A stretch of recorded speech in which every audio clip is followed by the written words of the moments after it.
Danton, ayoko mademanda. Nasaan yung ano? Mamidemanda ka na ngayon. Sabi ko sa lapag. kanya. Kasi lagi nadidemanda Patay yung mga department. cellphone nyo, dear. Yung akin. Actually, you can leave. Sabi niya, ayaw kong mademanda. okay lang. Kasi mga baka issue na yan, uncomfortable. sabi niya. But that's true.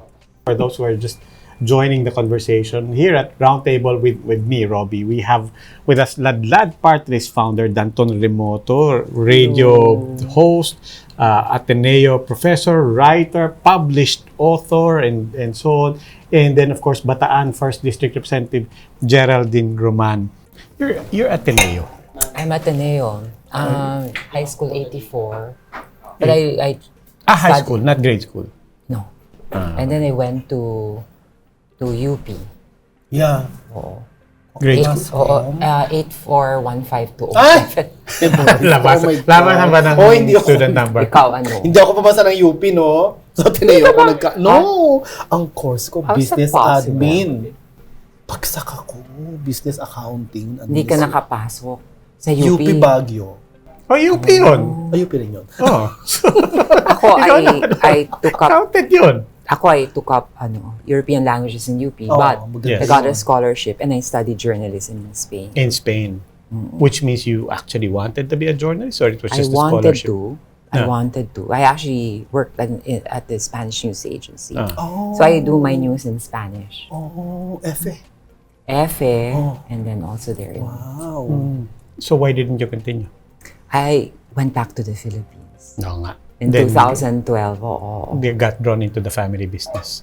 Well, I was first helping my mom and I was taking care of my dad. Hmm. Was sick. Meron siyang fourth stage emphysema. He was a heavy smoker. And he was not improving. And eventually, naabutan na ako ng pagkamatay niya. And I couldn't leave my mom alone. And then, everybody was encouraging me to join politics. So, nasama na ako. Was it always you? Among your No, siblings? not at all. I was not being groomed. Di ba you had a brother? I have a brother now. yeah, Namesake ng father ko. Siya yung The third, that's Tony. That's Tony. You met Tony already. No? That- Si TikTok lawyer. Yes, yeah. The TikTok lawyer. The TikTok lawyer. Actually, siya yung ginugroom. Oh, Siya ang ginugroom but he was still paying for his daughter's college education in the States. You know how expensive that is. So, he had to stay in the States. Parang magiging bench warmer ako sana. Pero hindi nangyari You think pang bench warmer? Hindi, beauty mo, excuse me. Hindi ka pwedeng tagadala ng tubig, no? Hindi ako bench warmer. pero some people would say that, then stay in politics, that helps you to pay for somebody studying abroad. I mean, how unfair is that? No, that never worked in my family. I was earning my own keep in Spain, so was my brother in the States. That's the rule of the family. Huwag niyong asahan ng mana hanggang mawala kami sa mundong ito. Yun lang yun eh.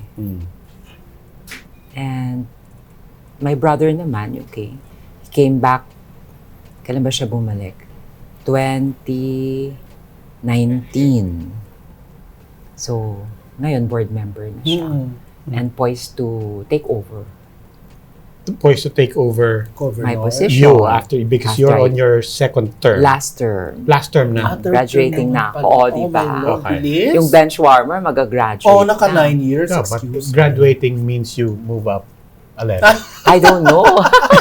Nabi ko sa kanya. But I mean, so it wasn't necessarily you among your siblings. There were four. There were four of us. My youngest sister died at the age of 37. So, tatlo kami. My kuya is a doctor in Ohio. And he's doing well.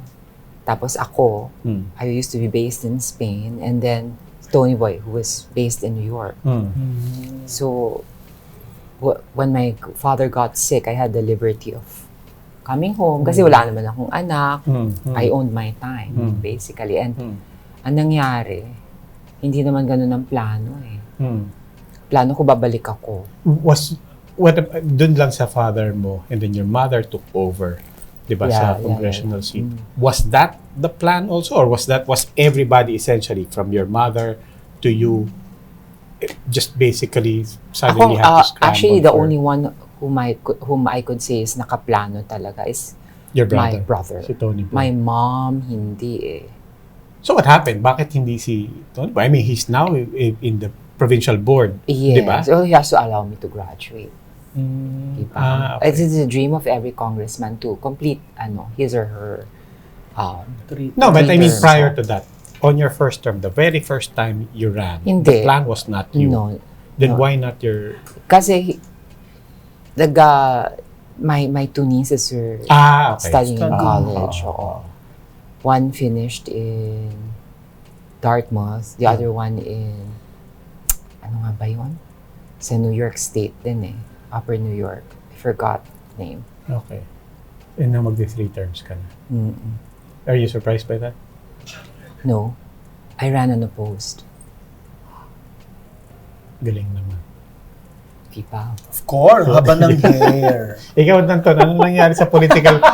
Why hasn't... I got a question for you. You founded Ladlad, the party list. I know first 2 attempts, walang lost. nakapasa. You were disqualified for, I think that was 2016. Immorality. Diba? Ay naku, grabe. No, iba pa yun. But when finally you were allowed to run, diba? Medyo late na. You didn't, we'll We get lost into that. by 5,000 votes. Oo. Hindi, ang question ko muna, medyo paatras yung tanong ko eh. How come Ladlad, and correct me if I'm wrong, didn't field in 2019 nor in 2020? I was 2022. out of the Philippines. Sabi ko sa kanila, you have to organize kahit wala ako dahil hindi naman nakadepende yung party dapat sa isang tao eh.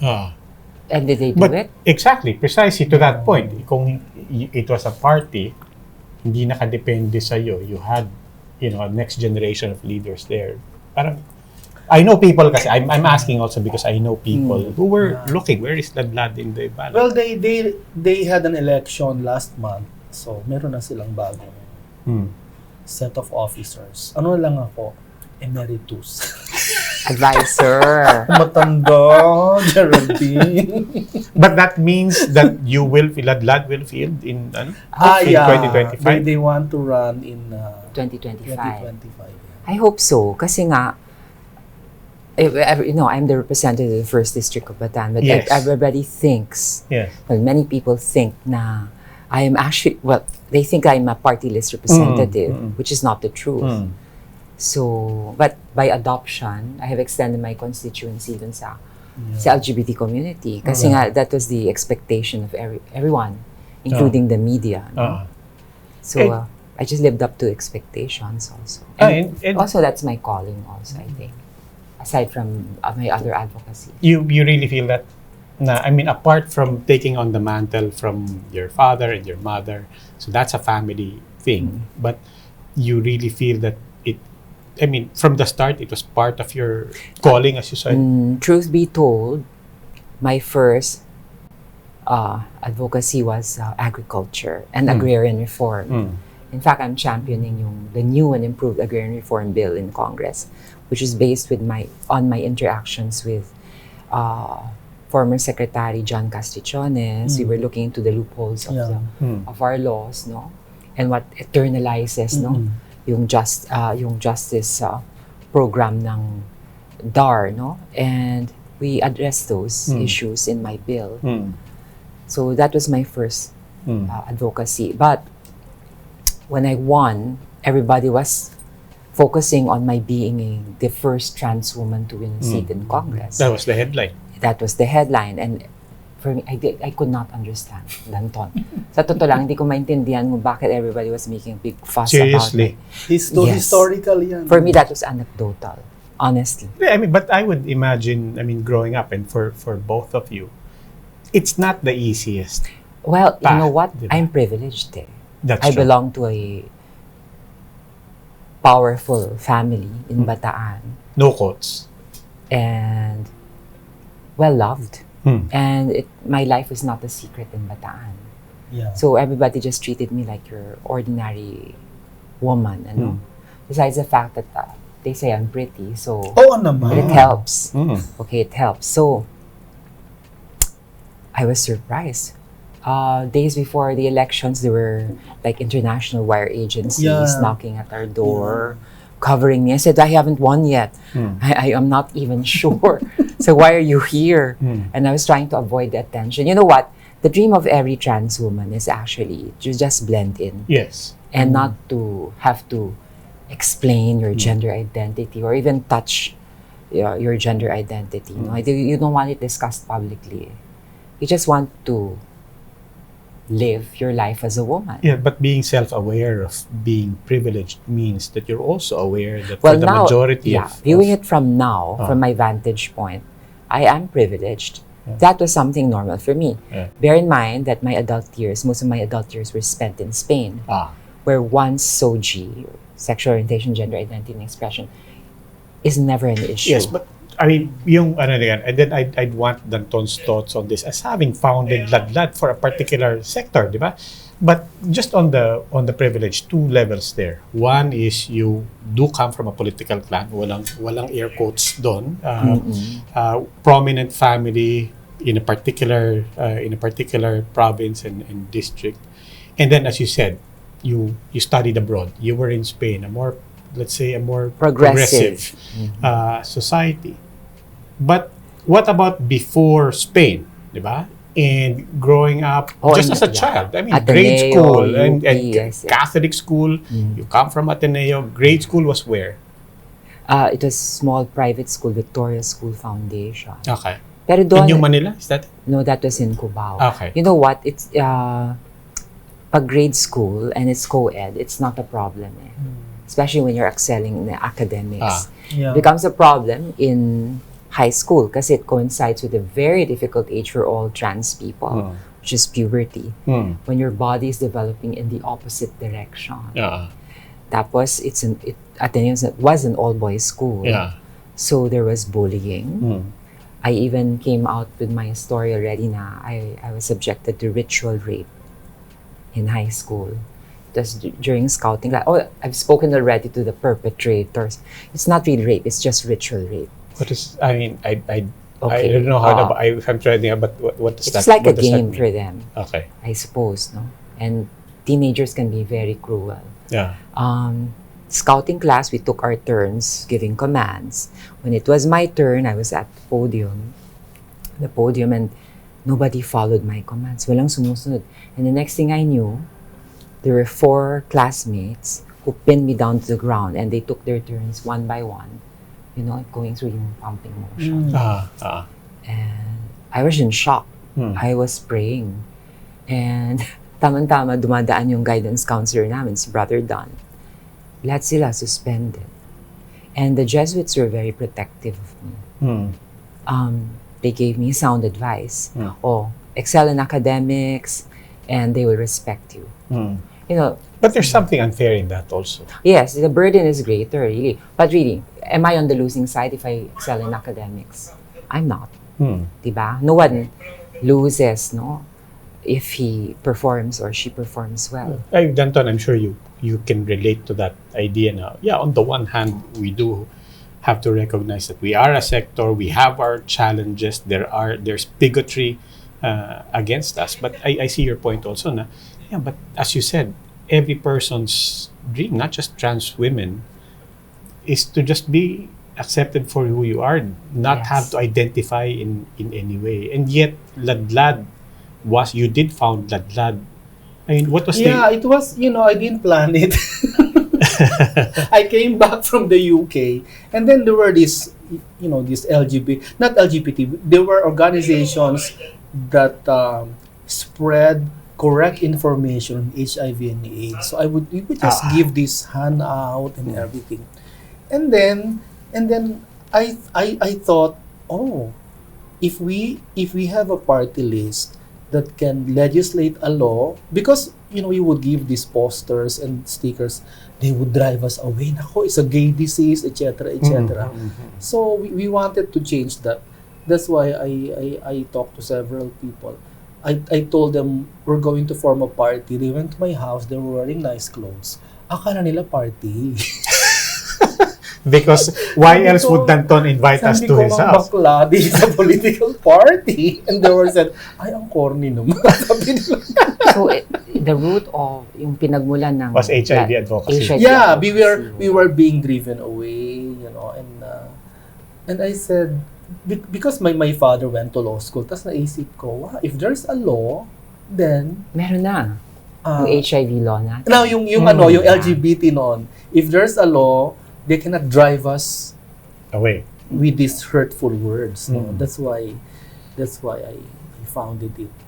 You know, I didn't know, it just happened. We didn't even. I was supposed to study in the US now. And it There was was a rally 1994, the first. It was called Gay Pride March. I went there as a journalist for Manila Chronicle. I was covering it, and suddenly they called me to speak. Jesus Maria. No, I'm just a journalist. No. You have written these poems and these gay poems. So Father Mikli asked me to speak, and then yun na, I said, okay, what can I do? And then Mel and Jay hold up Ateneo. They wanted someone. They said they wanted someone who could talk about the issue. Sabi ko, but there are other people like, so I mentioned names, no? Sabi lang ako, we don't want, artista. And gusto namin teacher. Sabi ko, ano ba naman ito?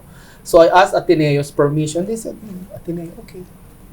Just don't put Ateneo professor under your name. No? Just put your organization, LGBT group. Because when you speak there, you're not speaking for Ateneo, you're speaking for your group. What have you learned over what? There's been a number of election cycles. Some you participated in, and essentially, of course, I'd also want to also say, Ladlad was never fortunate enough to actually make it. No. Diba? What does that tell you? It's hard, because I cannot name names, but I got offers of millions, by all means, name names of if you- pesos. They're still in power. Millions of pesos, blah, blah, blah. They were bringing it to my house.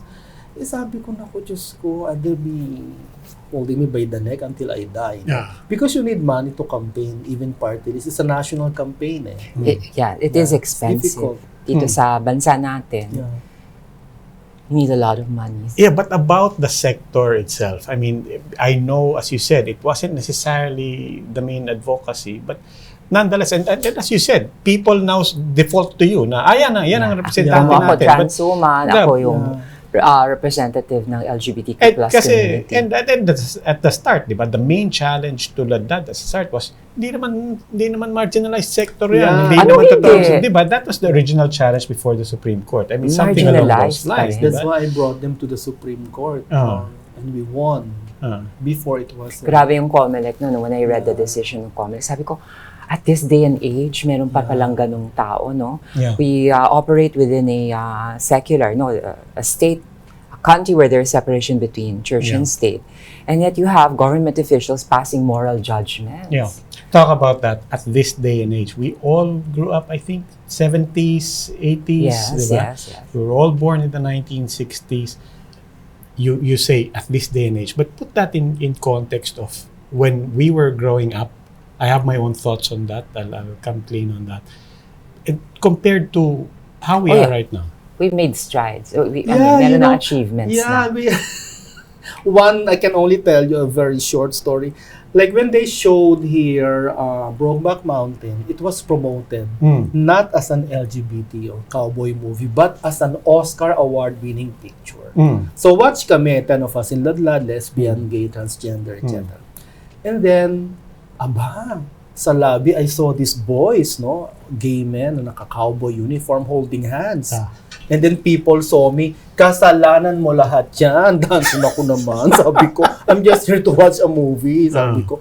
So they were watching this movie and then this old couple in front were so shocked when the two cowboys began kissing. And they said in a very, very loud voices, sabi ng babae, Pedro, bakit naghahali ka ng mga cowboy?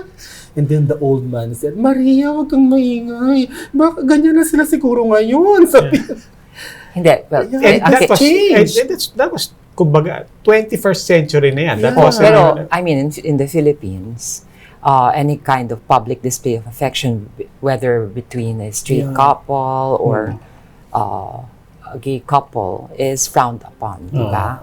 Medyo conservative pa rin tayo doon, PDA. Yeah. Pero ako, when it comes to yung mga achievements, okay, there's more tolerance. I will not say acceptance. yeah. And especially among the youth. Yeah. Oh, the young people Oh, are yeah, different very- now. Very ano nga sila. I didn't know na ang gender issues pala. This thing about Soji is a big issue among the youth. Yeah. Para bang it's part of growing up when they have to reassert who they are. It's important eh. I get corrected by my kids. You see? Yeah, and na parang, I mean, kasi this is where I come clean, di ba? Parang, sa totoo lang, and I've said this before, even sa chiefs, na parang, look, we grew up in a generation that was, if there's such a thing, innocently brought up by the culture, even by family, even by our... We are products of our to be homophobes. Diba? We really were. Diba? Parang it was... I have relatives who are gay, who are lesbian, and on a certain... We've always accepted them. I have titos and titas who... Some were open, some I suspected, but it's no big deal. But the microaggression in everyday life was accepted, modeled, normalized, diba? Like you're driving the car, you see two gay people, and it was normalized to shout at them. Or, for example, you get into an argument. The first insult that you use is bakla. You know. So, pinalaki tayo sa henerasyon na gano'n. Kahit sa akin, ako nga, hindi ko alam na transgender pala ako. While I was in high school, we only had a blanket term, no? Which is bakla. Pag medyo mainin ka, bakla. So, hindi natin nasa-separate yung sexual orientation sa gender identity and expression. Ito mga concepts na to, recent lang to. I think, mga late 90s na to. Do you get confused? At the beginning. Ikaw, did you get confused? Hindi. Kasi, while growing up, okay, the term that was used to refer to me was gay. Or bakla. But I would observe there were classmates of mine na very masculine and yet I knew they were in a bromance. So sabi ko, how is that possible? Sabi ko, parang they don't look like, di ba? Which one is the woman? And my conclusion was that neither.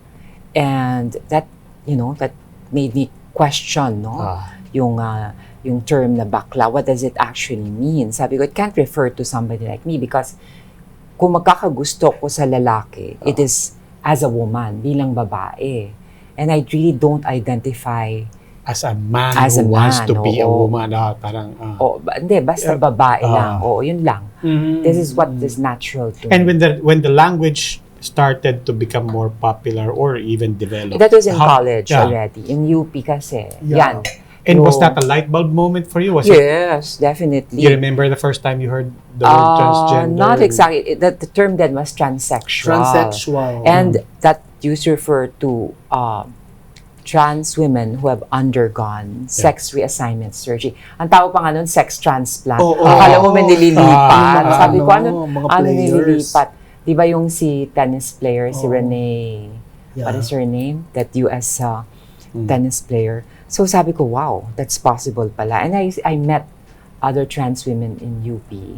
So sabi ko, iba talaga. Ikaw, Danton, you're an English professor pa among other things. When we founded Ladlad, I was corrected by, kasi we used to have maybe around 3 or 4 of them transgender, and they politely corrected us in our discussion when they said we are not transsexuals but transgenders, or more like trans-Pinay, trans women. So they educated me kasi I belong to much older generation than them, no? So they said they're trans-Pinay, and then then they later founded. And you got that immediately?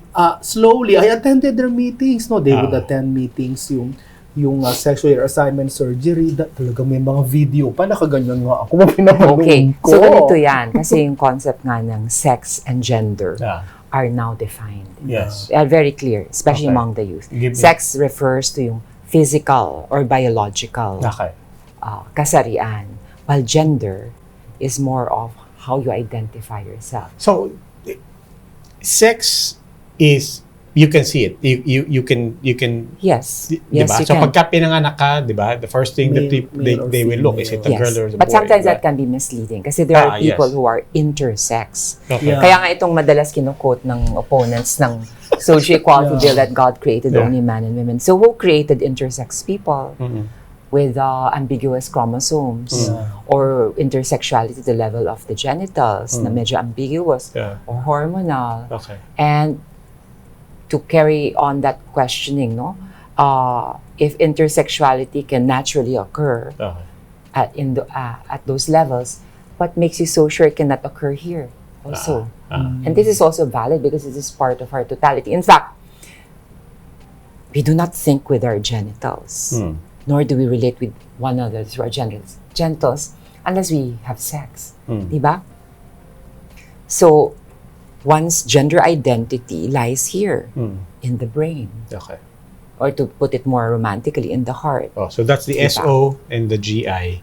No, that's that's the definition between sex and gender. Sexual orientation. That's why we use transgender rather than transsexual. Transsexual is parang physical level lang, di ba? Pinalitan lang. And gaya nga ng sabi mo dati, I actually forgot that term, sex transplant. Di ba sex transplant ang gamit? Yeah, that's what they use. Yung mga, most of them I used to read them, yung mga athletes, yung mga tennis player. I was wondering also when I was in elementary school, grade school, ay, pwede pala yan. Kinuha sa kalabaw nila. O sa baboy. Sabi ko, ano ba yun? No, I was really like, I was 8 or 9 or I was reading the newspapers. Ay, pwede pala yung ganyan. But being in government now, being just in Philippine society right now, not just in government, but you deal with politicians as well. You deal with leaders from various sectors. Are you still surprised? I mean, going back to your term, to your phrase, na in this day and age, are you still surprised by how people would relate to you now? There is a very noisy minority. You know, but you're confident that it's a minority. It is a minority. They're just noisy. They're very noisy.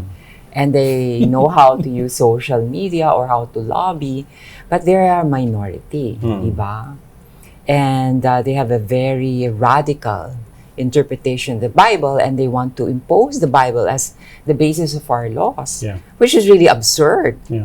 And you know, whenever we have our committee hearing on the SOGI Equality Bill, which is simply an anti-discrimination bill, they keep on repeating, oh, that's not biblical. That goes against the principles of the Bible. Gusto ko nilang sagutin, I don't care. But why don't you? Do you? Do you just say you know that? What? We try to be courteous. I answer by telling them, you know, it is not our job as lawmakers to determine what is a sin or what is not a sin. And we are here to legislate for the present life, not the afterlife. So, you feel apart from, outside of the debates, of course, that took place, but just being a peer and a colleague, you feel that you're educating as well? Yes, I am. In fact, when I first won in 2016, I was quite surprised, Danton, Roby, na yung mga colleagues ko, they welcomed me with open arms, with a lot of respect. And everybody was fascinated about the idea. Hey, you know, we have our fixed ideas about trans women, you know, the usual stereotypes. Sadly, no, many trans women are forced into prostitution. O yung medyo rowdy sila na pang beaucon lang, pang beauty contest. Hindi ko nila lang yun. That's also an art form. But, you know, somebody who could not be taken seriously. And yet, they have here I don't know, how did you describe me? A poised, elegant, we had a photo shoot. We had a photo shoot and she was no, you were fitting your dress for the first sauna. Yes. So, yung mga designer mo, sila Paul Cabral, you know, maraming fashion designers. Rinegalahan ako ng gowns. Kasi sa amin ganun, you will be our representative and you have to dress the part. And you have to be the prettiest, the tallest, the most elegant, the most eloquent, and somehow that helped open the eyes of my colleagues. Na hey, we're also valid. We can achieve things. We can work as hard as they do, or even much more, and we can be as passionate or even much more than your ordinary congressman or congresswoman. Sabi ko nga sa'yo, I am always conscious of the fact that wherever I go, I carry the flag of the LGBT community, rainbow flag. And that's why I'm extra careful. Do you think there will ever be, do you think there will ever be an LGBT Filipino president? Malay mo, nagkaroon na. Yeah. Marami akong kilala. In halls of Congress. Like they were and asking the me in the Senate. Senate, sabi ko meron ng bakla dyan si Amy Marcos. Oh, diba? And Amy would always laugh at me. You know what? I'm sure meron na. Meron na. Senate. Meron na in both houses. I'm not about to out them. Ako rin, neither, that's not my intention also. And let me rephrase. Do you think that there will ever be an openly gay LGBT president of the... No. I remember we had this conversation before, diba? Na you said na actually at beyond a certain level, and I think right now one of the excitements and the importance of your getting elected was, correct me if I'm wrong, not counting local governments, diba? Governors, mayors, but on the national stage, I think you're the highest now So openly far, LGBT, oo. diba? Senate, vice president, president. Let me rephrase that. Do you think there will ever be, or are we close to having an openly LGBT? Parang elected mahirapan president? tayo, no? Kasi ang masa. You know what? When you live your life, and I guess this is true for everyone, it's better to live your life discreetly. Not secretively, but discreetly. You don't have, if you're in a same-sex relationship, Yeah. you don't, kahit straight, kahit na gay, you don't, parade down the streets with your partner, although to your right? point, we've had presidents who've done that.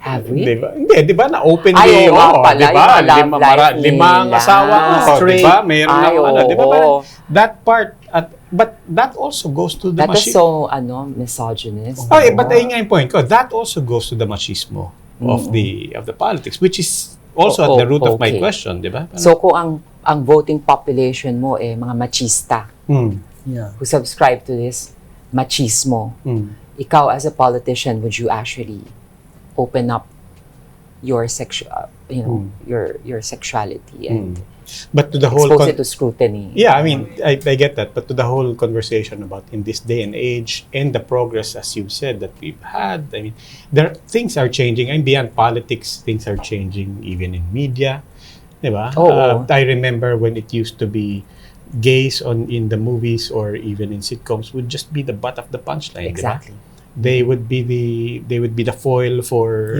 the main characters. Yeah, it has But changed that now. has changed, diba? Because even, these streaming sites, they keep on emailing me, Danton, can you write an LGBT script? Etc., etc. They will tell me 5 sex scenes, male, female, okay lang yan. Parang sabi ko, my God, the world has changed. And they email me every week. Diba yung BL series during the pandemic? Boys Love. I no? watched that. It's among the youth. It's so normal. And you talk to your daughter, you Yes. talk to your son. For them, it's really no big deal that two people who are in love in a same-sex relationship exist amongst us and walk amongst us. No, but in politics, it's different. Maraming natatakot na hindi sila iboboto pag nalaman ng kanilang sexualidad, which is sad, no? Ako naman kasi, the way to do it is never to keep it a secret. Just live it with normalcy and people get used to it. Yun ang nakakatuwa, I had a partner of 25 years, Spanish siya. When he came home to the Philippines with me, he was welcomed even in my parish. He was made one of the 12 apostles during the Holy Week rites. Mukhang Kastila, mukhang santo. But you know what? We just lived our life. We went to the grocery store together. We would go around. Yeah. Hindi naman kami nag-PDA. Kasi hindi ko naman type yung mag-PDA, no? Yeah, me too. My generation. Ba't Hindi sila ako nag-holding masyadong hands? Which is not to say na It's wrong. No, it's not wrong. Yeah. In fact, in Europe, where I spent most of my adult life, talaga ma-PDA yung mga tao. So, nothing wrong about that. In fact, alam mo where malice comes into the picture, the more you hide. It's like the forbidden fruit. Pag punta ka sa Europe, makita mo yung mga commercial, there's some sort of nudity already. And Normal lang sa mga bata. I mean, like, we were born this way. We were, our bodies are Yeah. part of reality, no? Why do you have to hide it? Wag naman yung sobra-sobra na. So, at this day and age, nakakalungkot that some politicians whom I know are members of the community have to hide their true sexuality, because they fear that they will not be supported by the voters. My message nga when I was running is that walang kinalaman ang kasarian sa kakayahan ng isang taong maglingkod sa bayan. And I think more and more people are buying into that idea. And it's the truth, basically. You don't have to falsify. There was a time when women were not deemed worthy of public service. Things have changed. And the same thing will happen for the LGBT community. But not in your lifetime, you think? Well, nagkakaroon ng generation takeover. Yeah, actually, there was one archbishop whom I will not name. He told me after a TV show like this, alam mo, Danton, yung pinaglalaban ninyo, matutuloy lahat yan in due time. And this is like an archbishop of the Catholic Church. No? Siyempre, ako lang nagko-comment against you because I'm following the doctrine. Is Pero that between us, sabi niya, matutupad yan. But is that an outlier? Speaking of an archbishop, yeah, speaking of the church, is that an outlier or you've been all over the country? You know Do you what? feel like the Naku, church wag na itself? mag-archbishop, yung pope na lang. O, di ba? Yeah, the Si pope. Papa Francisco. Yeah. Very open. Meron sila yung mga synodal meetings, no? Tapos, the church was actually asking me to recommend members of the LGBT community who could give their input about, their role in The the church ministry here, of you the mean? church. No, this is universal. Yeah. Okay. This is universal. So the Catholic Church is conducting a series of, I think, synodal Yeah. meetings, Yeah. consultations. Yeah. So, but the Pope is one thing. I mean, with the reality of politics in the Philippines, I No, was really asking in terms of, we went through RH, Soji, and it's no Pero, secret that what people are conscious of is the church at the local levels. This individual priest, like our priest in Bulacan, I told him, Father, and I have so many campaign materials, I have no warehouse. You can put them in the chapel, in the opisina ng simbahan. I was like, like that. So I put there the ladlad. naku, the younger priests are very, the very younger open-minded. I think it's a generational thing. And thank God, yung mga close-minded, noisy minority, they're so holy, kinukuha na sila ni Lord. Joke lang. Benta natin yung libro mo. By Danton's published book by Penguin, di ba? Penguin is River Run.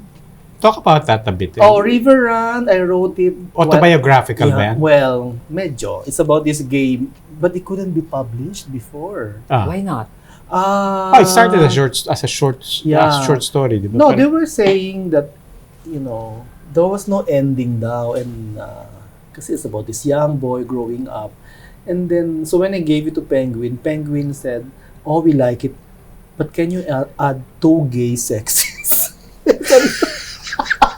Ganon? I said, "Why?" And the editor said, "Well, because his character is well written, but he always keeps on pining for men. There's no consummation." And I said, "Well, in the Philippines, we're Catholics." I said, "We gay men, we don't have sex. We just pray the rosary in my times."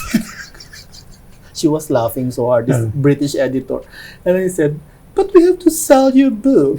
So I had to write 2 sex scenes, for River Run, for a global audience, So it finally got published after 25 years.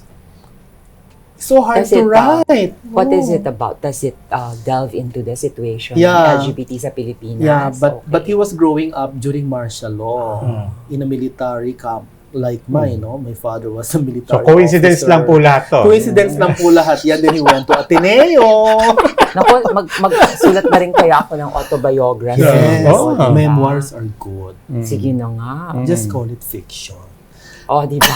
Yeah. Hindi, magiging makatotohanan na ako. Ah. I'll call a spade and I'll claim it if it's my story. Yeah.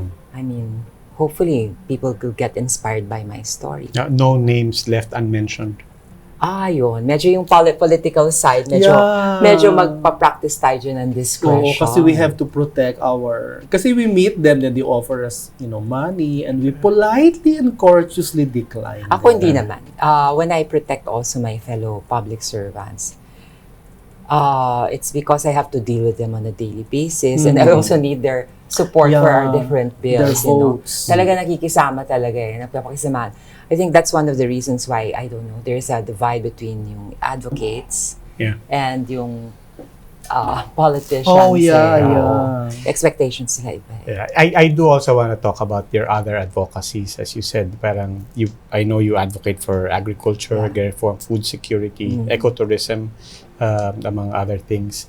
But I talk about that a bit, but also I want to prompt that by asking, how difficult is it at this point, given that, as you said, people have an initial brand for Geraldine Roman. The first, do you feel that people have gotten beyond that at this point, especially as they engage with you? Do you now use it as, okay, might as well use that to my advantage? Or is it as a distraction to everything that you want to talk about? It's kind of frustrating when people tend to typecast you, especially the media. You never call me.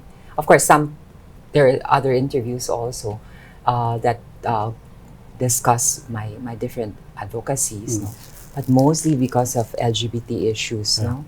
Is it always appended to your introduction? Yes, it's always the first transgender congresswoman. And do I mind being called that? I think there's more to Geraldine Roman than just being the first trans woman politician. If you talk to my colleagues, they know more of who I am. Is it ever a disadvantage when you do want to I just want to talk about agriculture, I just want to talk about agrarian reform? No. I've been going around the country also to discuss my other bills. I always consult with stakeholders before I actually draft the bill. And they never discussed my gender identity. When I speak to farmers or public transport workers or to barangay health workers, they never discuss it. And then, maybe they search on Google and they find out, transgender ka pala. Maraming hindi nakakaalam. So, what's the new and improved agrarian reform law? Well, actually, when I was still working for my mother, who was then congresswoman of the same district, I would help the different agrarian reform beneficiaries in our district to fast track and follow up on their cases. No?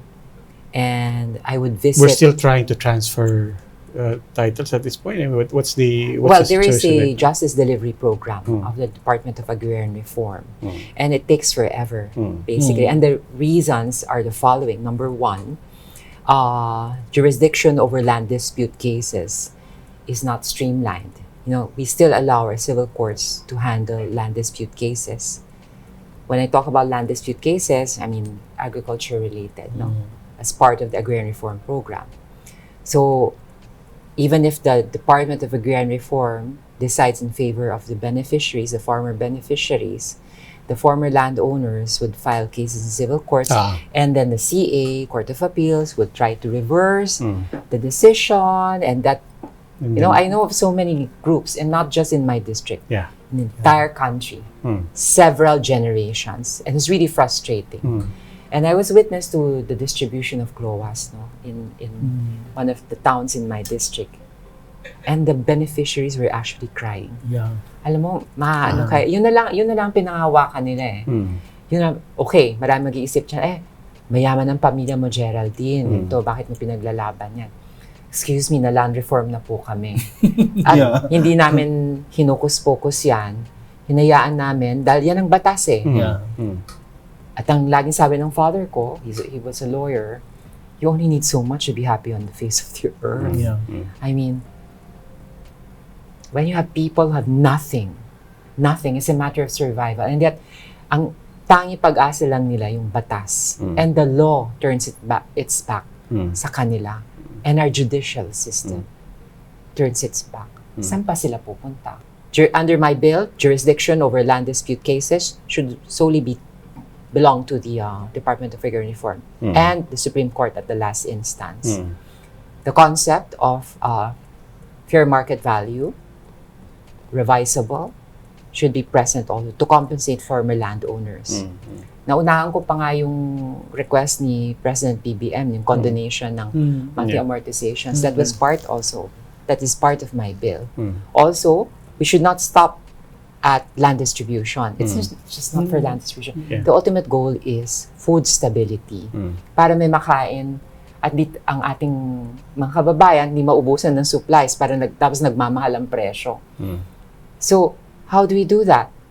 Dapat institutionalize na ang support services. Technology transfer, entrepreneurship training. Kasi we want agripreneurs. Kasi you go to other countries, you know that, the US, Europe, kung sino pa yung mga farmers, sila pa yung may kaya sa buhay. Or at least, they can provide for the basic needs of their family. Which is harder to push against? The landed in Congress or our overall culture against LGBT?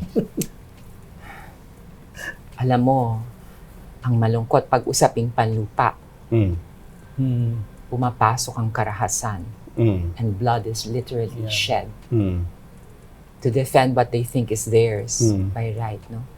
Despite the fact that there are laws na, you know, it belongs to you but it's unproductive. Do something about it. You're given a certain time, and yet you don't do anything about it. And when it's subject to agrarian reform, you complain and you employ, I don't know, all of the tricks in the book just to delay justice. Danton, you talk about the new leadership, not just with Ladlad, no, but with the entire community. You say kailangan ng bagong leaders. Yeah, there are many.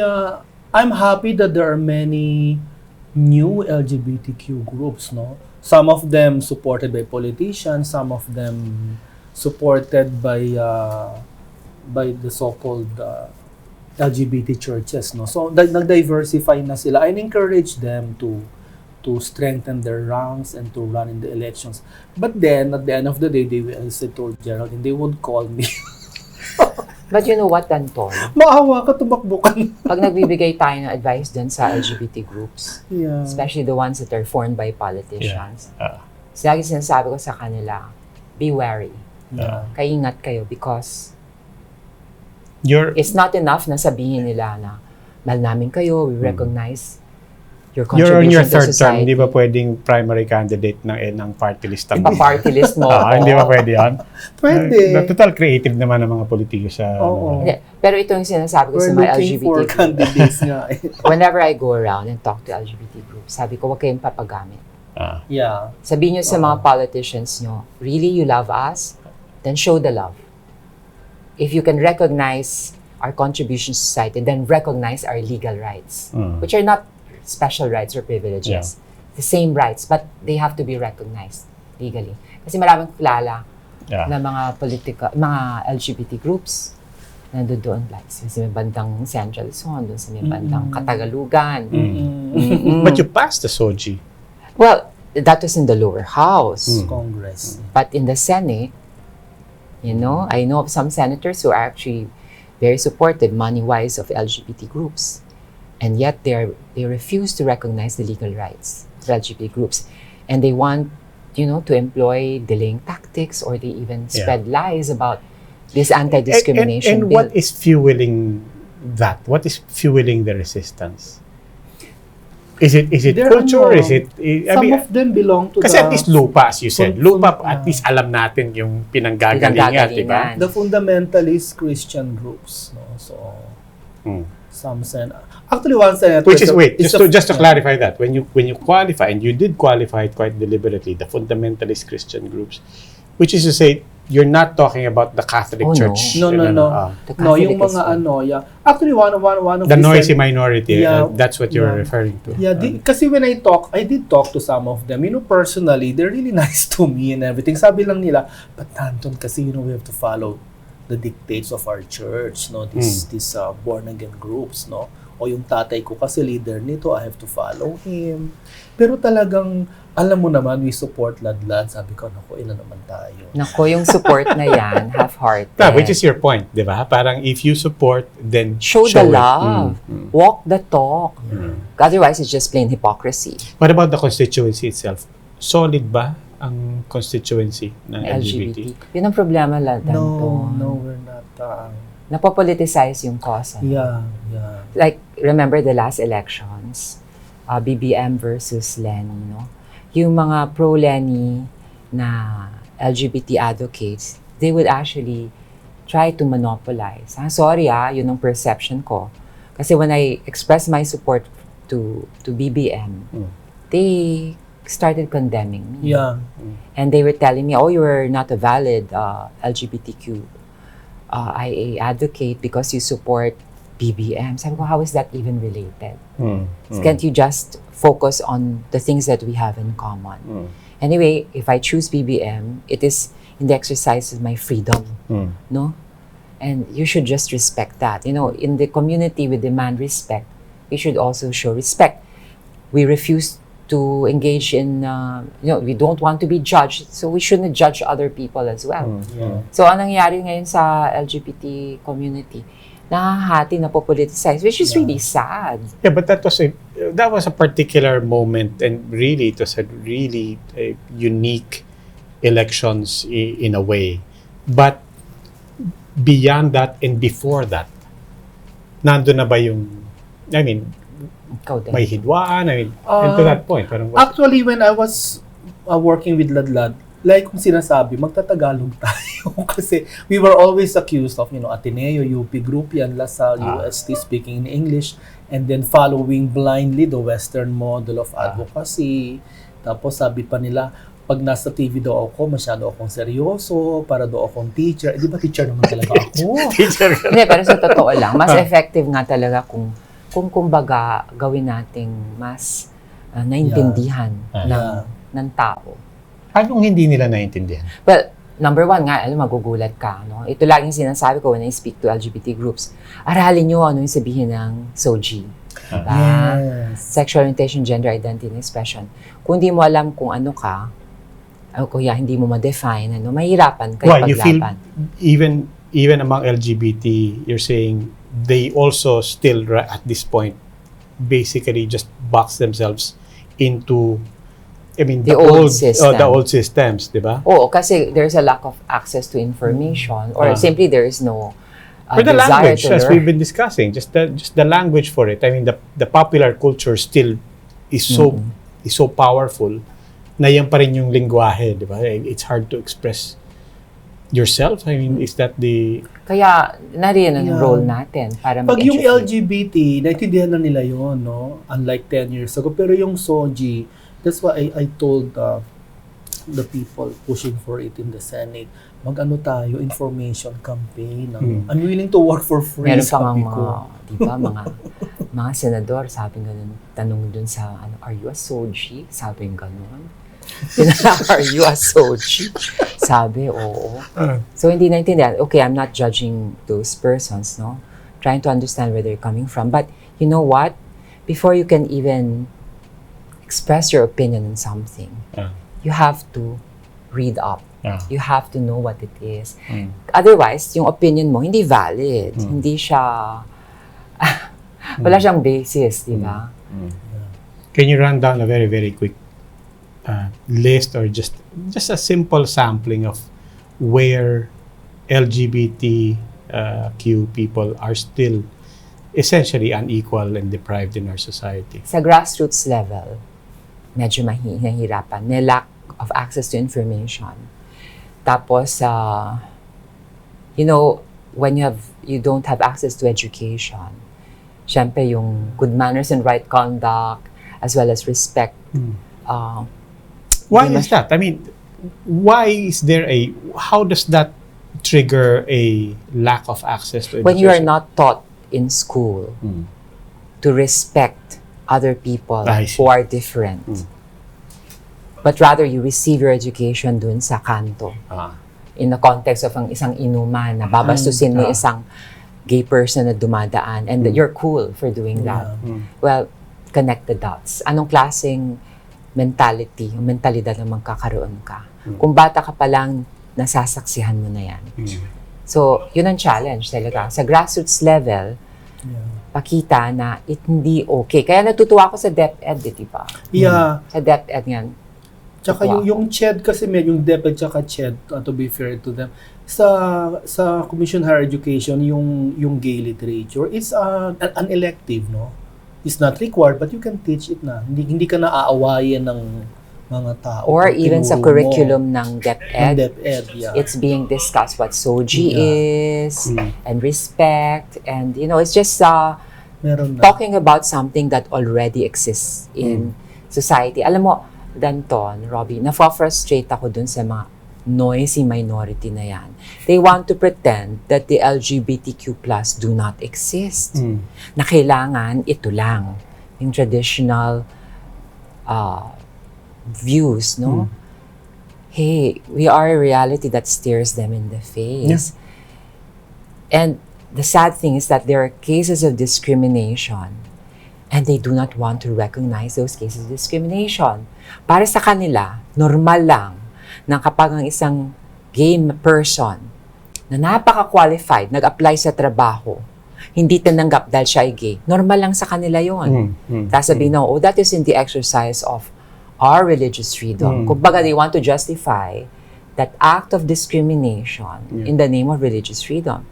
What is sickening is that they just focus on LGBT issues. If they want to be radical about it, bakit hindi sila mag-discriminate against adulterers or thieves or women? Or women. I heard this from a Cambodian friend of mine who was in the human rights work. Parang he stood up one time and I remember in a conference he said, this is painful to hear for a lot of people, but we can't keep invoking religion and culture for change, because if you really want to invoke culture and religion, most societies will still not allow women to vote. Yeah. We would have been stuck in the Middle Ages. Ako, yung religious freedom na yan is not absolute. It is in the Constitution, but no freedom is absolute. Sabi nga nila, your freedom ends where the rights of others begins. So ako, yung nakaka-frustrate yan, panay religious freedom ang kino-quote nila, but they only cite it to justify discrimination against the LGBTQ+ community. Why? Why this fixation? Bakit? You're in your third term. Ikaw, you're always off somewhere in the. I'm writing my books. Where will the both of you be in 3 years, 5 years, 10 years? Only God knows. Actually, hindi. If I had my way, I'd like to continue serving. And fight for my advocacies. But I have a voice. But is it not really the truth that politics and being in political power is in the best position for? Yes, it is. In fact, so I'm open to all possibilities. Okay, next level. Ikaw, Danton. No, we want together to run for party list because I'm not. She's so charming and bright, no? Tsaka you have a national, or run for senator. I don't know. Kami po, tutuloy lang namin yung conversation. We understand. And of course, the rest of you may have to leave us. We were out of time, at least as far as this program is concerned. Catch us again next Thursday, every 9:30 p.m. Manila time on One News. If you don't catch us there, you can also check us out, the long conversation on Spotify, YouTube, Apple Podcasts, Google Podcasts, and on Puma Podcast. We are also uploading the audio of this as podcast on the channels of Puma Podcast. You can search for that on Spotify, Apple Podcast, or kung saan man kayo Puma-podcast. Ako po si Roby Alampay. This is Congresswoman Geraldine Roman. This is Danton Remoto. Kami tutuloy lang namin yung conversation. This is Roundtable. Maraming salamat po for joining us. Thank you.